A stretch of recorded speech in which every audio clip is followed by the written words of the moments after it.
Hello and welcome back to another Warcraft video. So today we're going to be covering another interview with the always interesting Tom Chilton. Though the good news is there's actually a lot of really interesting stuff in this interview.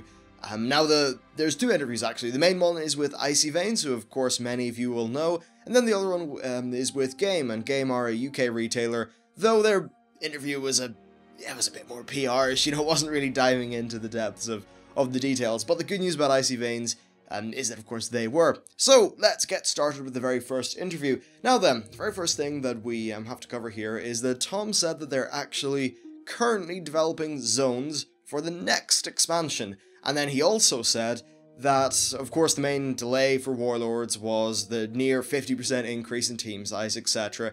But I thought what was really interesting is that he said that after they made the 50% increase in team size, they actually went back and tweaked some of the zones. And, they actually, I think they basically redid Frostfire Ridge and Shadowmoon Valley, which is funny because, in my opinion, Frostfire Ridge and Shadowmoon Valley are the best zones in Warlords of Draenor. They're so good, especially, now that I play more of it, especially Frostfire, I really am very fond of that zone. So yeah, certainly interesting stuff there.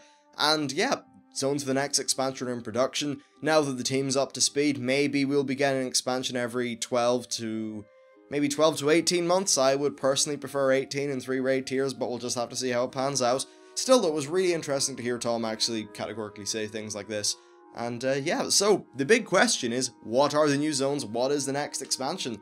I don't know, frankly, and I suppose none of you do either, unless one of you happens to work at Blizzard, and in which case you're signed in an NDA so you can't tell us. But in the comments, speculate as to what you think the next expansion might be, because, well, frankly, I'm kind of interested. So, the next thing that he talked about was challenge mode raids. He said that they may be a possibility if people really start to engage with challenge modes during this expansion. Now, I think people are going to engage with challenge modes a lot more because of the gear reward. But overall, I don't think challenge mode raids are a thing that should be a priority. In my opinion, there are so many other things, like, say, creating new dungeon encounters, Blizzard, that they should be doing first, rather than these challenge mode raids. He did say that they have to be very careful that they don't develop, or at least put a lot of resources into content that only a tiny proportion of players will actually do. And frankly, I don't think many people are going to do challenge mode raids. So, while it would be cool for the big top guilds, I don't think it's necessary. And you know what? The raiding scene's basically a time trial anyway, with the whole race to world first that really, just happens with every single tier.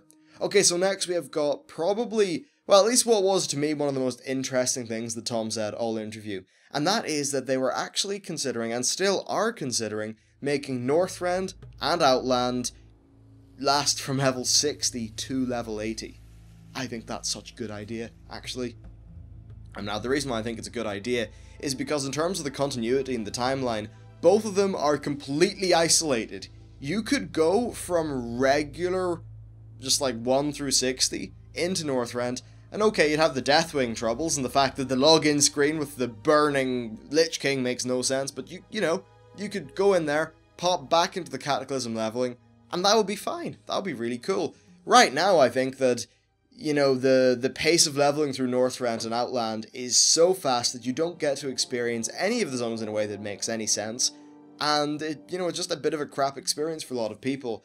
But, in my opinion, there's still a lot of content in both of those places, and I've spoken to many people who love Northrend and hate Outland, or perhaps love Outland and hate Northrend. So, if you're leveling up an alt, how about they just make it so that you can do it all in one of those areas? Now, they did say what they would do is basically slow it down by about 50% in comparison to what it currently is, i.e. make it last basically the proper duration, and yeah, just have it go from there. However, he did say that it would take a decent bit of work. They'd have to redo rewards and things like that, so it's not something that's currently like an active plan, but it's something they've been throwing around the office. In my opinion, this would be such a good addition to leveling, and I would really welcome it. Though, honestly, I'd probably just, do Northrend until level 90 if I could, because, Cataclysm and Pandaria leveling just, they make me feel weird. But at least the good thing about Cataclysm leveling is it's so quick that it doesn't even matter, unlike Panda leveling. Okay, so, as I quickly and inconspicuously peek over here to my notes, because guess what, I can't commit all this shit to memory. Yeah, he said, now this is one thing that's actually pretty good, he said that it's very unclear as to what they're going to do next after the character models. They're thinking of improving combat animations, is one thing he actually said, but they're not 100% sure on what to do after the big visual character upgrade.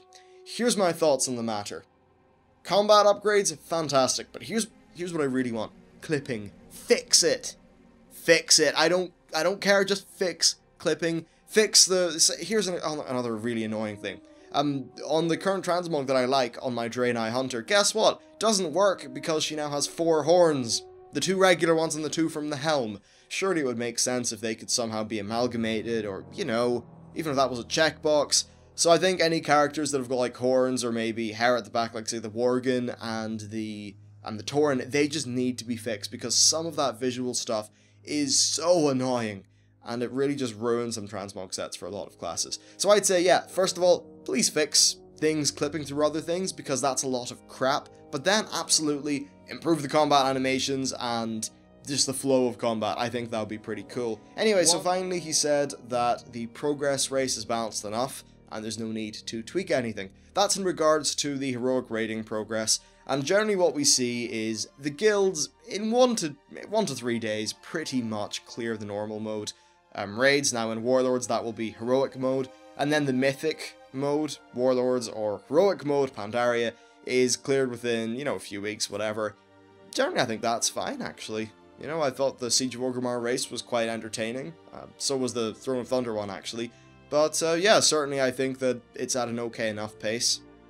In past times, a lot of those races were... I suppose they were different because maybe some of the bosses were harder, but also you had things like the attempt system with Lich King, and yeah, I think it's pretty much fine as it is. Yeah, I'll be rating the equivalent of today's normals, but even though that mythic race is not something that I am involved in, I still think it's a lot of fun to pay attention to and to listen to. Anyway, so that is basically it for the interview with the people at Icy Veins. Okay, so finally we've got the interview with Game. Don't worry, this is a really quick one. So the first thing is that they said that the stat squish overall has been accepted by players. I can say from my beta experience that's true, though a lot of people are very confused about health. All I'm going to say is that health has been scaled. Basically, they scaled everything down to like late Wrath, mid Cata leveling kind of.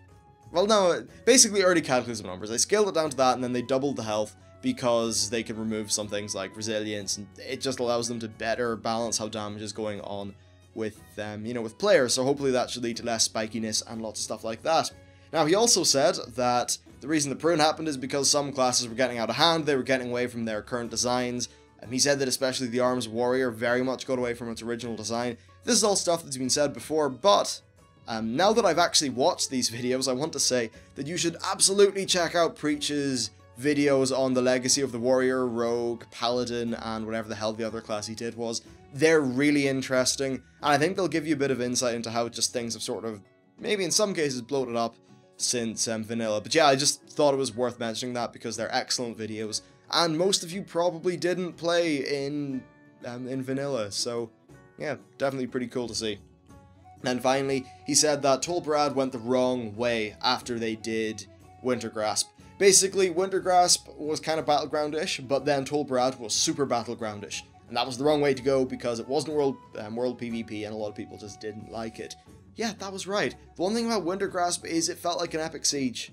And honestly, I think that something Wintergrasp-ish with the kind of a little bit of laning gameplay and a little bit more world PvP and spice added to it would be a very nice solution, but unfortunately in my head they've went with Ashran. If you want to see my thoughts on what I think would be a better version than Ashran, there is a video of that on the channel. But anyway, that's it for this interview. Let me know what you think about all the things that have been said. My question to you is, do you think that that idea about the Outland and Northrend leveling experiences lasting from level 60 to 80 is a good idea? And do you have any other interesting ideas as to how they could perhaps fix up the leveling process? I'd love to know what you all think. But anyway, that's it for this video. Thank you very much for watching, and I'll see you next time.